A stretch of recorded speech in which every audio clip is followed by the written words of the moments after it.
তো গল্পের শুরু ঠিক স্পাইডারম্যান ফার ফ্রম হোম যেখানে শেষ হয়েছিল সেইখান থেকেই, যেখানে মিস্টেরিওর মৃত্যুর পর তার বানানো ভিডিও থেকে পুরো পৃথিবী জানতে পেরে যায় যে স্পাইডারম্যান আসলে পিটার পার্কার। শুধু তাই নয়, সবাই এটাও বিশ্বাস করতে শুরু করে যে মিস্টেরিওকে খুন করেছে পিটার পার্কার নিজেই। মানে একসময় মিস্টেরিওকে মানুষ হিরোর মতো দেখতো, তাই সত্যিটা সামনে আসার পর কেউ পিটারের কথা বিশ্বাস করতেই পারেনি, বরং সবাই তাকে অপরাধী ভাবতে শুরু করে। আর এর প্রভাব পড়ে পিটারের পুরো জীবনে। স্কুলে তাকে কেউ সম্মান করে না, বাড়ির বাইরে সারাক্ষণ মিডিয়া আর পুলিশের ভিড় লেগেই থাকে, এমনকি কোনো কলেজ তাকে ভর্তি নিতে চায় না। কিন্তু সবচেয়ে বড় সমস্যা হলো যে এই ঘটনার জন্য শুধু পিটার নয়, তার সবচেয়ে কাছের দুই বন্ধু নেড আর এমজি কেও কোনো কলেজ ভর্তি নিতে রাজি হয় না। নিজের জন্য নয়, বন্ধুদের ভবিষ্যতের কথা ভেবেই পিটার চলে যায় ডক্টর স্ট্রেঞ্জের কাছে। সে ডক্টর স্ট্রেঞ্জকে বলে, মিস্টেরিওর কারণে আমার পরিচয় সবাই জেনে গেছে, তাই এই ভুলের শাস্তি শুধু আমি নয়, আমার পরিবার, আমার বন্ধুরাও পাচ্ছে। আপনি এমন কোনো জাদু করতে পারেন কি যাতে পুরো পৃথিবীর মানুষ ভুলে যায় যে স্পাইডারম্যান আসলে পিটার পার্কার? কিন্তু ঠিক তখনই সেইখানে চলে আসে ওয়ং, যে কিনা ডক্টর স্ট্রেঞ্জকে এই জাদু করতে মানা করে, কারণ এমন শক্তিশালী জাদু খুব বিপজ্জনক হতে পারে। কিন্তু ডক্টর স্ট্রেঞ্জ জানতো যে আগের বার, মানে যখন ইনফিনিটি ওয়ার আর এন্ড গেম হয়েছিল, সেই সময় পৃথিবীকে বাঁচানোর সময় পিটার তাকে অনেক সাহায্য করেছিল। তাই শেষ পর্যন্ত সে পিটারের কথায় রাজি হয়ে যায়। দুইজন নিচের সেই জাদুকরি ঘরে চলে আসে, যেখানে ডক্টর স্ট্রেঞ্জ মন্ত্র পড়া শুরু করে যাতে পৃথিবীর সবাই পিটারের আসল পরিচয় ভুলে যায়। কিন্তু মন্ত্র চলার মাঝখানেই পিটার হঠাৎ করে বলে ওঠে, 1 মিনিট, এমজি যেন আমাকে ভুলে না যায়। স্ট্রেঞ্জ বাধ্য হয়ে মন্ত্রটিকে বদলে দেয়। কিছুক্ষণ পর পিটার আবার মনে করতে থাকে, নেড যেন আমাকে মনে রাখে, সে যেন আমাকে ভুলে না যায়। ডক্টর স্ট্রেঞ্জ মন্ত্রটিকে আবার চেঞ্জ করে দেয়। এরপর পিটার আবার বলে, আন্টি যেন আমাকে মনে রাখে, সে যেন আমাকে ভুলে না যায়। ডক্টর স্ট্রেঞ্জ আবার মন্ত্রটিকে চেঞ্জ করে দেয়। একটার পর একটা পরিবর্তন করতে করতে শেষ পর্যন্ত পুরো মন্ত্রটাই অস্থির হয়ে পড়ে। আর ঠিক সেই মুহূর্তেই ভয়ঙ্কর কিছু ঘটে যায়। পিটারের স্বপ্ন পূরণ হয় না, আর ডক্টর স্ট্রেঞ্জ যেমন তেমন করে মন্ত্রটিকে একটি বাক্সের মধ্যে বন্দি বানিয়ে নেয়। তো ব্যর্থ হওয়ার পর পিটার বলে, আর যাই হয়ে যাক, আমার দুই বন্ধুকে আমি কলেজে এডমিশন করিয়েই ছাড়বো। তারপর সেই কলেজের, মানে MIT কলেজের প্রফেসরের সঙ্গে দেখা করতে চলে যায়, যে কিনা সেই ম্যাডামটি একটি ব্রিজের ওপর জ্যামে আটকে আছে। পিটার বলে, আমি জানি আমার জন্য অনেক সমস্যা হয়েছে, কিন্তু আমার ভুলের শাস্তি যেন আমার বন্ধুদের না পেতে হয়। প্লিজ ওদের অ্যাডমিশন করিয়ে দিন, প্লিজ ম্যাম। আর ঠিক সেই সময় হঠাৎ চারপাশে অদ্ভুত একটা শব্দ শোনা যায়, আর কয়েক সেকেন্ডের মধ্যেই রাস্তার নিচের অংশ ভেঙে বিশাল 4 যান্ত্রিক বাহু নিয়ে হাজির হয় এক রহস্যময়ী ব্যক্তি।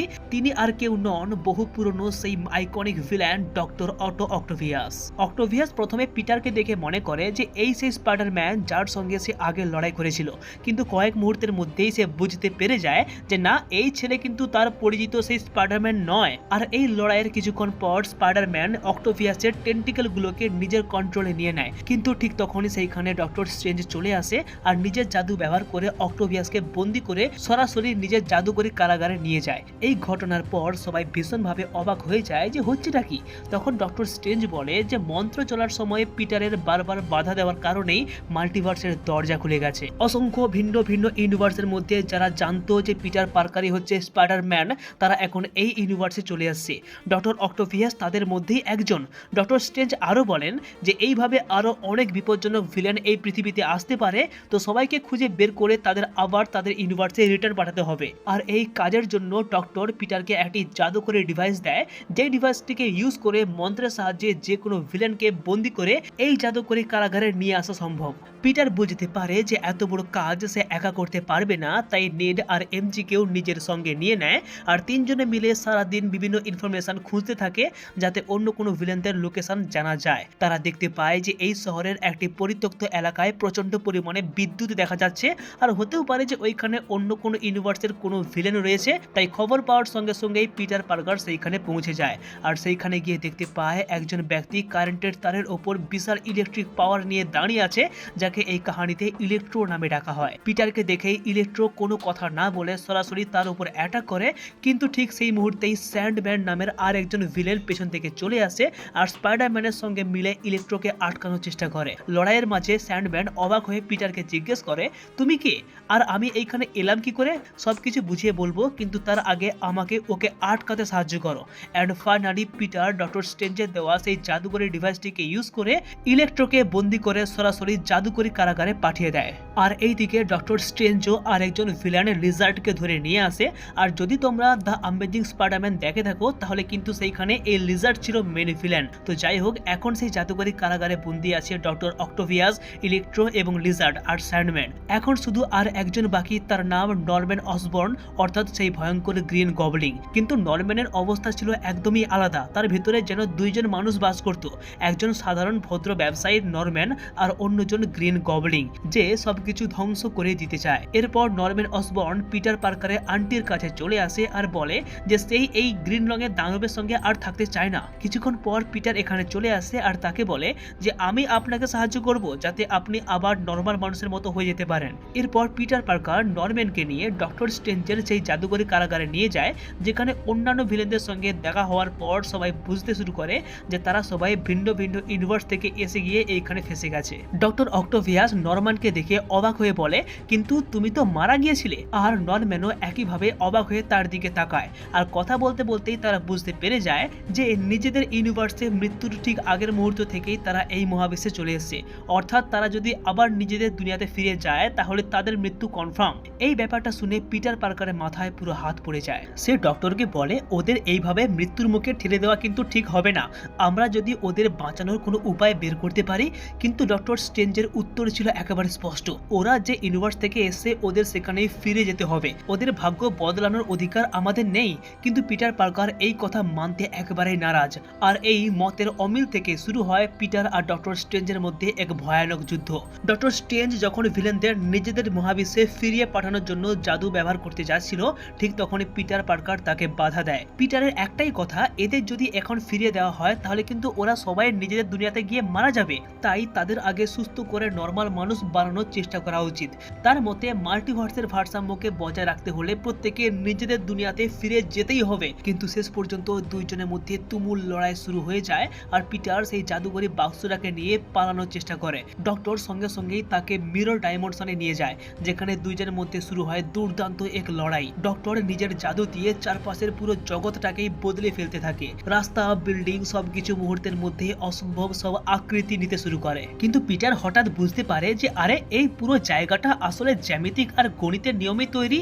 আর নিজের বুদ্ধি কাজে লাগিয়ে সে জ্যামিতিক হিসাবকে বের করে মিরর ডাইমেনশনের গঠনটিকে পাল্টে দেয়, যার জন্য ডক্টর স্ট্রেঞ্জ নিজেই নিজের তৈরি ফাঁদে আটকে যায়। আর সেই সুযোগে পিটার জাদুকরী বাক্সটা নিয়ে মিরর ডাইমেনশন থেকে বেরিয়ে আসে আর ডক্টর সেইখানে আটকা পড়ে থাকে। এরপর পিটার সোজা চলে যায় হ্যাপির কাছে, যেখানে স্ট্রাক ইন্ডাস্ট্রির অত্যাধুনিক ফেব্রিকেটের মেশিন ছিল, যার সাহায্যে প্রায় যে কোনো প্রযুক্তি বা যন্ত্র তৈরি করা সম্ভব। সবার আগে সে ডক্টর অক্টোভিয়াসের জন্য একটি নতুন কন্ট্রোল চিপ তৈরি করে, আর সেই চিপ বসানোর সঙ্গে সঙ্গেই সেই যান্ত্রিক বাহুগুলো আবার তার পুরোপুরি কন্ট্রোল চলে আসে। এরপর পিটার পার্কার ইলেকট্রোর জন্য এমন একটি ডিভাইস তৈরি করতে শুরু করে যা তার শরীরের অতিরিক্ত বিদ্যুৎকে অ্যাবজর্ব করে তাকে আবার নর্মাল মানুষে ফিরিয়ে আনতে পারবে। সবকিছু প্রায় ঠিকঠাক চলছিল, কিন্তু হঠাৎই সে নরম্যানের ভেতরে আবার গ্রিন গবলিন জেগে ওঠে। আর সে বুঝতে পারে যে পিটার যদি সবাইকে সুস্থ করে দেয় তাহলে তাদের সমস্ত শক্তি চিরতরে হারিয়ে যাবে। তাই এক এক করে সে অন্যান্য ভিলেনদেরকে উস্কাতে শুরু করে, যার জন্য গ্রিন গবলিনের কথায় ইলেকট্রো তার সঙ্গে হাত মিলিয়ে নেয়। আর মুহূর্তের মধ্যেই পুরো সিচুয়েশন যেন হাতের বাইরে চলে যায়। সমস্ত ভিলেন পিটার পার্কারের উপর হামলা করতে থাকে, আর পিটার অনেক চেষ্টা করেও তাদের আর থামাতে পারে না। এক পর্যায়ে গ্রিন গবলিন আর ইলেকট্রো, লিজার্ড তিনজনেই সেখান থেকে পালিয়ে যায় আর শুরু হয়ে যায় ভয়ঙ্কর ধ্বংসযজ্ঞ। এই বিশৃঙ্খলার মাঝেই গ্রিন গবলিন নিজের বিখ্যাত গবলিন বোমা ছুঁড়ে মারে আর ভয়ঙ্কর বিস্ফোরণে পুরো বিল্ডিং কেঁপে ওঠে। আর এইখানে পিটারের আন্টি মারা যায়। মৃত্যুর আগে তিনি পিটারকে শুধু একটাই কথা বলে যান যে মহান শক্তির সঙ্গে আসে মহান দায়িত্ব। এই কথাগুলো শুনে পিটার সম্পূর্ণ ভেঙে পড়ে। আর এখন তার সামনে শুধু একটাই লক্ষ্য, যেভাবেই হোক এই ভিলেনদেরকে থামাতেই হবে। আন্টির মৃত্যুর পর পিটার পুরোপুরি ভেঙে পড়ে আর সে কাউকে কিছু না জানিয়ে একা একাই শহরের নির্জন ছাদে গিয়ে বসে থাকে।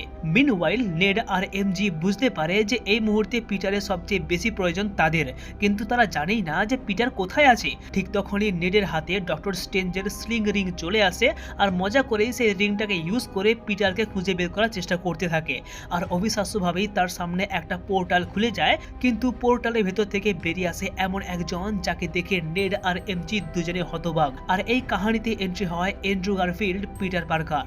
এরপর নেড আবার স্লিং রিংকে ইউজ করে আর বলে যে আমাদের পিটার পার্কারকে খুঁজে দাও। আবারও একটি নতুন পোর্টাল খুলে যায় আর এইবার সেই পোর্টাল দিয়ে বেরিয়ে আসে আর একজন স্পাইডারম্যান, টবি ম্যাকওয়ার, পিটার পার্কার। এইখানে চারজন বুঝতে পেরে যায় যে হ্যাঁ, সত্যি মাল্টিভার্সের দরজা এই এবার খুলে গেছে।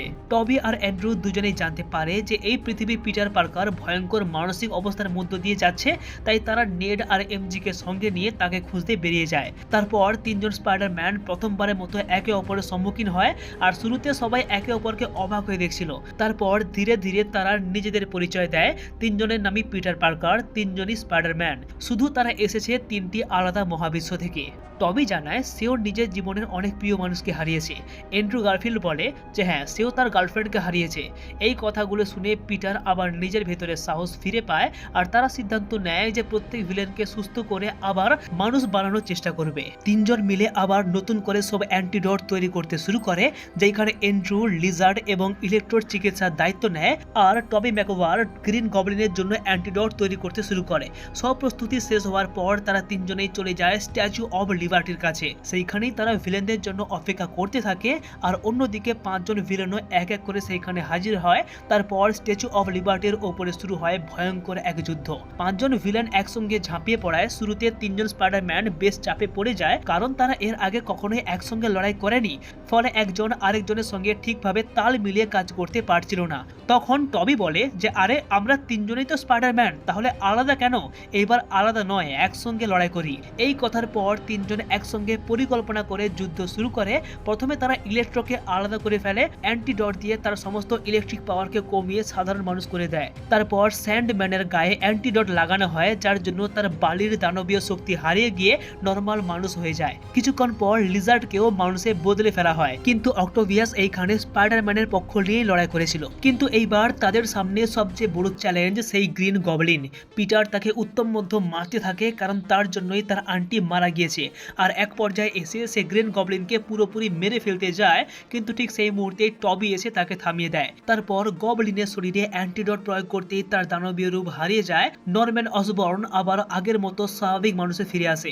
কিছুক্ষণ পর ডক্টর স্ট্রেঞ্জ চলে আসে, আর ঠিক তখনই আকাশ জুড়ে অদ্ভুত সব ফাটল দেখা দিতে শুরু করে। ডক্টর স্ট্রেঞ্জ অনেক কষ্টে সেই ফাটলটিকে আটকানোর চেষ্টা করেছিল, কিন্তু মন্ত্রটি ভেঙে যাওয়ার কারণে অসংখ্য মহাবিশ্বের মানুষ যারা জানে পিটার পার্কারই হচ্ছে আসল স্পাইডারম্যান, তারা সবাই এই পৃথিবীতে চলে আসতে শুরু করেছে।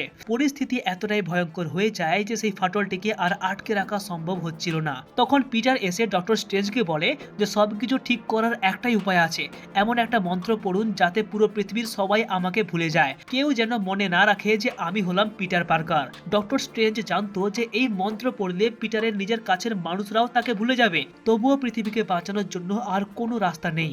ভারাক্রান্ত মন নিয়ে ডক্টর স্ট্রেঞ্জ সেই মন্ত্র পড়া শুরু করে, আর এক মুহূর্তের মধ্যেই মাল্টিভার্সের সমস্ত ফাটল বন্ধ হয়ে যায়। এরপর এক এক করে সমস্ত ভিলেন আর সেই দুই মহাবিশ্বের স্পাইডারম্যান নিজের দুনিয়াতে ফিরে যায়। বিদায় নেওয়ার আগে তিনজন স্পাইডারম্যান একে অপরকে জড়িয়ে ধরে, আর এই মোমেন্টটা ভাই পুরো দেখার মতো ছিল। আর সেই সঙ্গে পৃথিবীর প্রত্যেকটা মানুষের স্মৃতি থেকে চিরতরে মুছে যায় পিটার পার্কারের অস্তিত্ব।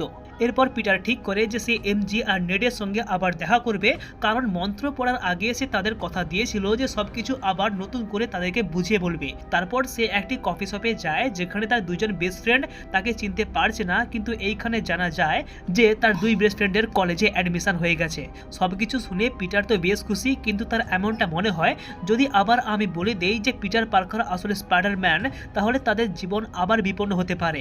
তাই কোনো কিছু না জানিয়ে সে সেইখান থেকে চলে যায়। তো এই সিনেমার মেন স্টোরি তো এইখানে শেষ হয়ে যায়, কিন্তু একেবারে লাস্টে পোস্ট এন্ডিং সিনে আমরা দেখতে পাই যে ভেনম সিনেমা থেকে এডি ব্লক মানে মেন ক্যারেক্টার তার ভেনমকে নিয়ে একটি অন্য ইউনিভার্সের বারে বসে আছে। ঠিক তখনই ডক্টর স্ট্রেঞ্জের মন্ত্রের জন্য সেইখানে একটি পোর্টাল তৈরি হয়, আর এডি সেই পোর্টাল দিয়ে নিজের ইউনিভার্সে ফিরে যায়। কিন্তু এই বারের মধ্যে ভেনমের ছোট্ট একটি টুকরো রয়ে যায়, আর এইখানে এই সিনেমা দা এন্ড হয়ে যায়। তো এমনটা হতে পারে যে পরবর্তীকালে স্পাইডারম্যান সিনেমাতে এই ছোট্ট ভেনম থেকেই এক বড় মারাত্মক কিছু একটা